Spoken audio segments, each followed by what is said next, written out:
Well, I hope that you're doing well, and I hope that you're excited to study the Bible for the next few minutes tonight on our online class. So, we don't have any announcements, but certainly if you're sick or hurting and we don't know about it, please let us know because we want to be praying for you. And if we can do anything at all for you, we just ask that you would ask us. Like I said, no announcements, so we can jump straight into it. We're in the book of Ephesians, and we're not going verse by verse in the book of Ephesians. We're just taking different topics from the book of Ephesians and discussing those.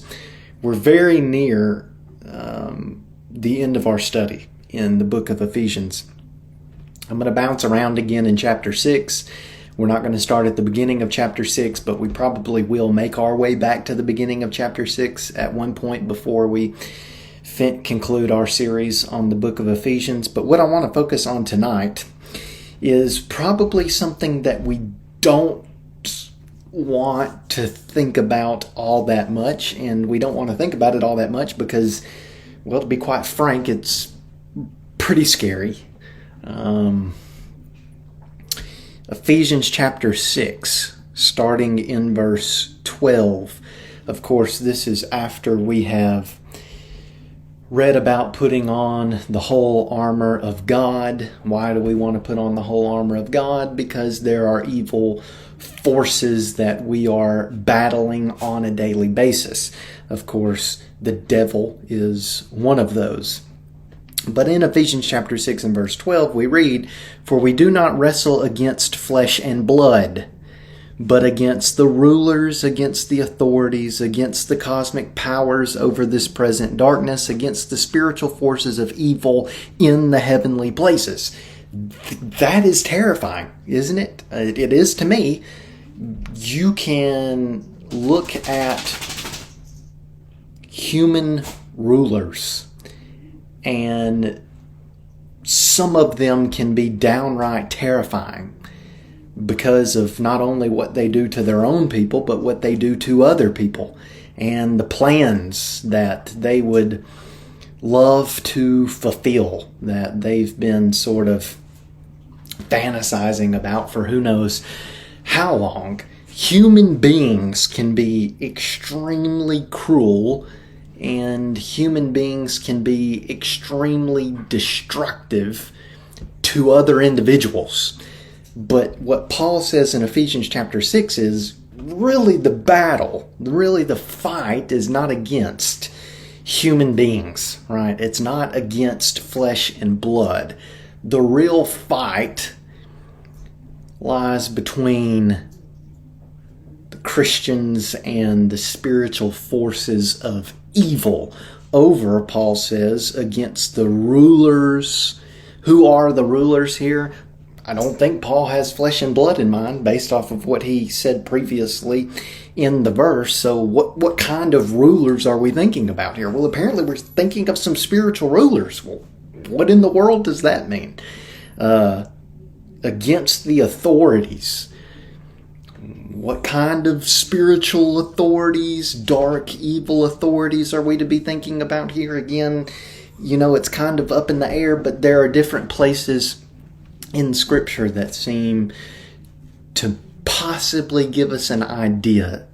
Tonight in the in-service, the in-person class, we're going to be looking at Daniel chapter 10. This is the last of the apocalyptic visions in the book of Daniel. And Daniel chapter 10 is extremely interesting, but it's also very obscure. And what I mean by that is, yes, we can learn some lessons, but the lessons that we learn, I think, are very general. We can't really nail down the particulars of the chapter.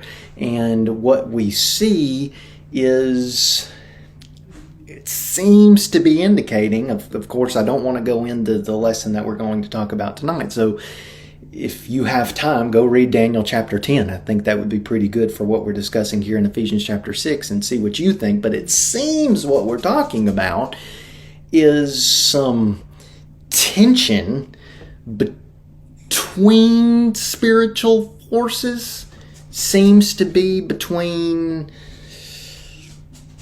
good angels and bad angels. And of course I say angel, and we might be thinking to ourselves, well, how do we read Daniel chapter 10 and come away with angel? Because Daniel doesn't specifically say angel, and you would be correct, okay? I'm just saying what it seems to indicate, and if you're in the in-person class tonight, we'll talk a bit more about that. Of course, we have the reference to Michael in Daniel chapter 10, and we know Michael is an angel, and of course this one that comes to Daniel in the linen clothing, is this an angel? It seems that could possibly be an angel. Who knows? Regardless of that, it seems that some type of spiritual being is in charge of particular nations, that God has put angels. I'm just going to use that, okay? We can't know that for sure. In charge of certain nations. You have the Prince of Persia who's causing the hostility that we read about in Daniel chapter 10. Go read Daniel chapter 10 and you make up your mind for yourself. What I'm saying is there are other places in Scripture where we get the indication. I'm not even sure it's an indication. I'm sure we can know about for certain, I'm thinking about Elijah and what we read about there when he wishes and wants everyone to be able to close their eyes and see what it is that they're fighting against, we might say, on a daily basis, that the spiritual things that we can't see but are actually all around us. What are we to make of Daniel chapter 10? Well, you need to come to the in-person class for us to discuss that tonight. But what are we trying to relate to this Ephesians chapter 6 part? Well, we get this Luke chapter 4.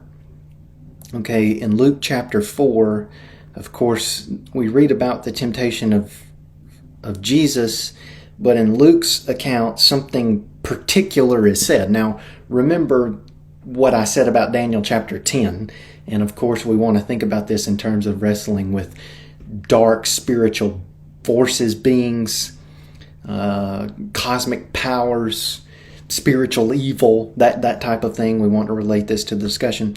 The devil took him up and showed him all the kingdoms of the world in a moment of time. And he said to him, "To you I will give all this authority and their glory." Now, you could read about that in the book of Matthew, but Luke says something else that's quite interesting. "For it has been delivered to me, and I will give it to whom I will."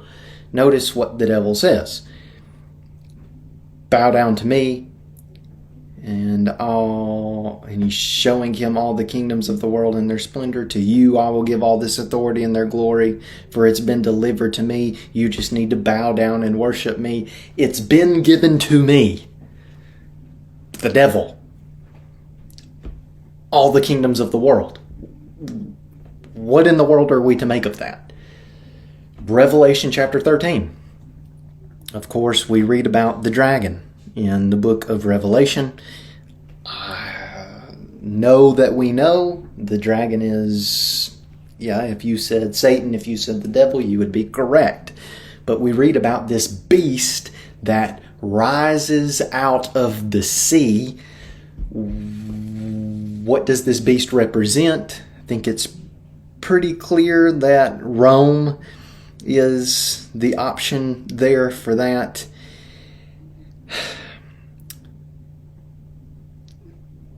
Notice, however, Revelation chapter 13 and verse 4, the dragon is Satan, the beast that comes up out of the water, the sea creature is Rome. And notice what said, "And they worshiped the dragon, for he had given his authority to the beast, and they worshiped the beast, saying, 'Who is like the beast, and who can fight against him?'"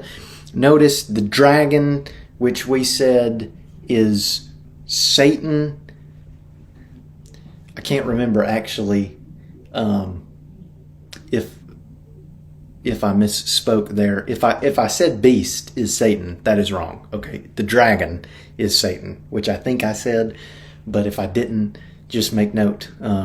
I know that the dragon is Satan, this beast that rises up, this sea creature that rises up out of the water. Rome, who gives authority to this beast that comes up out of the water? It's the dragon. So Satan gives authority to the dragon. No. Satan, the dragon, gives authority to the beast. We have too many creatures here in my mind, and I'm still thinking about Daniel chapter 10. We get it here, right? Revelation chapter 13. Satan, the dragon, the point is, gives his authority to the beast that comes up out of the water, which is Rome. How does that work?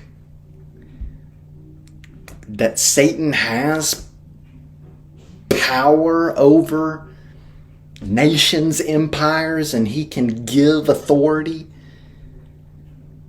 to political underlings of the day.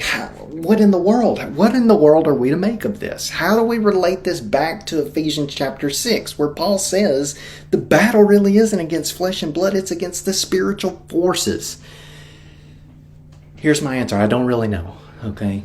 And I don't really know in the sense of, if we want particulars, I don't think we can give the particulars. And I just don't think we can. I think, however, we can glean something from what Paul says. There is a battle going on around us on a daily basis that we are oftentimes unaware of. However, even though there are evil spiritual beings that want to harm the people of God, here's what I know. God is in control.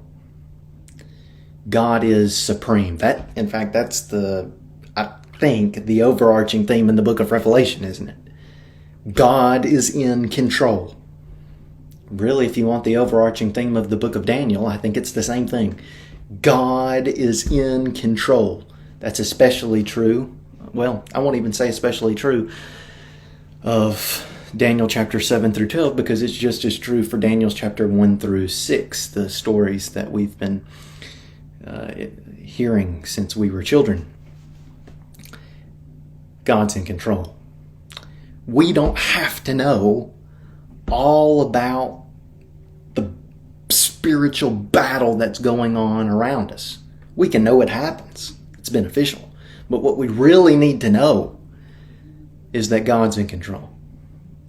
So we don't have to know the particulars.